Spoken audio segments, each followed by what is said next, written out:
முருகன் 2 கையில கொடுக்கிறவரோ 4 கையில கொடுக்கிறவரோ 6 கையில கொடுக்கிறவரோ கிடையாது. 12 கையில தரக்கூடியவர். கேட்டவருக்கு கேட்ட வரங்களை அல்ல, நினைத்தவருக்கு நினைத்த வரத்தை விட அதீதமான நலன்களை வாரி வாரி வழங்கக்கூடியவர்.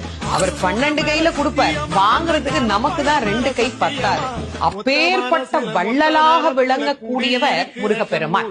அவர் வள்ளல்னா பக்கத்துல இருக்கிற அம்மா சும்மா கிடையாது, அவள் வள்ளி. இவர் 1 கொடுத்தா அந்த அம்மா 2 கொடுங்கன்னு வாழாம். அப்படி கணவனும் மனைவியும் போட்டி போட்டுக்கிட்டு நமக்கு கொடுக்க தயாரா இருக்கிறாங்க. வாங்குவதற்கு நாம் என்ன செய்ய வேண்டும்?